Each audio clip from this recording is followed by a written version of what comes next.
সেই বিষয়দের স্মরণে দেওয়া আলোচনা অনুষ্ঠানে সম্মানিত সভাপতি উপস্থিত আছেন, অনুষ্ঠানের সভাপতি জনাব আয়েদ হোসেন, সার্বিক পরিচালনায় আগ্রহী। শুরুতেই আমি সশ্রদ্ধচিত্তে স্মরণ করছি জুলাই 24 গণঅভ্যুত্থানের শহীদ সকল ছাত্র জনতাকে এবং তাদের আত্মার মাগফিরাত কামনা করছি।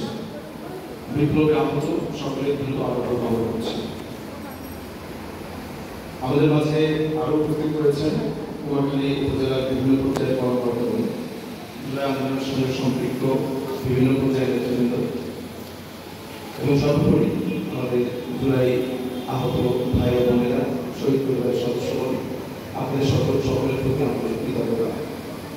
অমর কথা সাহিত্যিক ও কালজয়ী উপন্যাসিক বীর মোশাররফ হোসেন, সংবাদপত্রের পত্রিকার কানা ভূমিকা, ব্রিটিশ বিরোধী আন্দোলনের নেতা বাঘা জন্ম, ক্ষুদিরাম বসুর জন্মস্থান এবং বাউল সম্রাট ফকির আলম শাহ ও কবিগুরু রবীন্দ্রনাথ ঠাকুরের পথচারণায় মুখরিত কুষ্টিয়া জেলার কুমারখালী উপজেলার নির্বাহী অফিসার হিসেবে এখানে উপস্থিত থাকতে পেরে আমি নিজেকে সম্মান বোধ করছি।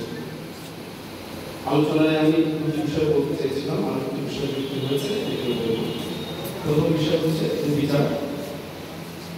বিচার সংক্রান্ত বিষয়ে সরকার তার প্রয়োজনীয় কার্যক্রম পরিচালনা করছে। কুমারখালী থানার প্রতিনিধি রয়েছেন, সকল পুলিশ বাহিনী, সকল অন্যান্য বাহিনী রয়েছে, তারা সম্মিলিতভাবে এই কার্যক্রমকে ত্বরান্বিত করতে আশাবাদ ব্যক্ত করি। এক্ষেত্রে আমাদের উপজেলা আইন শৃঙ্খলা কমিটির সভাপতি হিসেবে আমার যে কোনো ধরনের সহযোগিতা আমরা করব। দুই নম্বর হচ্ছে চিকিৎসা। স্বাস্থ্যসেবার ক্ষেত্রে যেহেতু যারা আহত হয়েছিল তাদের বিভিন্ন ধরনের সেবা সরকার থেকে প্রদান করা হচ্ছে। কুমারখালীতেও যারা আহত ছিলেন তাদেরকে আমরা প্রয়োজনীয় সেবা আমাদের যে স্বাস্থ্য কর্মকর্তা কার্যালয় রয়েছে সেখান থেকে দেওয়ার চেষ্টা করছে। এরপর যদি তাদের উন্নত সেবা প্রয়োজন হয় সেটি আপনারা অবগত করলে আমরা কার্যালয়ের মাধ্যমে সংশ্লিষ্ট জায়গায় পূর্ববর্তী সরকারের যে নামকরণ বিভিন্ন যে প্রতিষ্ঠান বা বিভিন্ন জায়গায় আছে সেগুলো ইতিমধ্যে আইডেন্টিফাই করে পরিবর্তন করা হয়েছে, বেশিরভাগ পরিবর্তন করা হয়েছে। যদি এরপর একটা আপনাদের কার্যালয় থেকে সকল বিদ্যালয়, সকল প্রতিষ্ঠান, সকল জায়গাতেই করা ইতিমধ্যে সম্পন্ন হয়েছে। তারপর যদি আপনাদের আরও জানা থাকে কোনো বিষয়, সেটা আপনারা আমাকে সুনির্দিষ্টভাবে জানাবেন, লিখিত বা এমনি আমাকে ভিতরে জানাবেন জন্য সবসময় লিখিত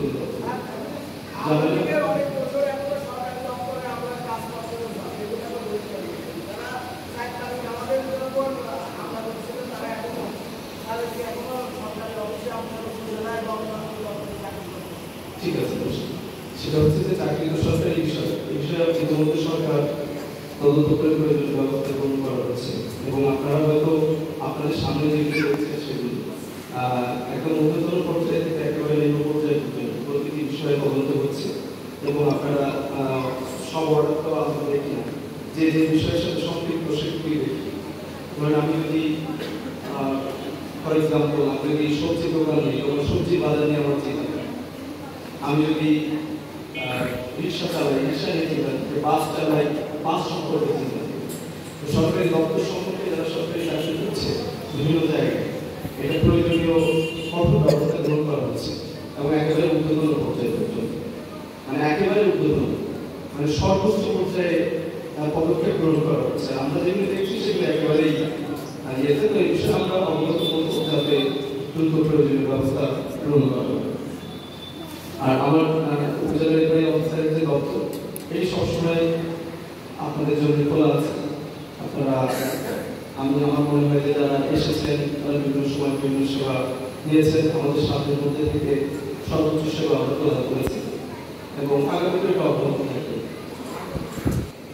আমি জুলাই রাজনীতির আলোকে সুখী সমৃদ্ধ গৌরবময় বাংলাদেশ গড়তে সহযোগিতা কামনা করছি এবং সকলের সুস্বাস্থ্য ও সুন্দর বাংলাদেশ গঠনের প্রত্যয় নিয়ে এখানে আমরা বক্তব্য শেষ করছি। ধন্যবাদ।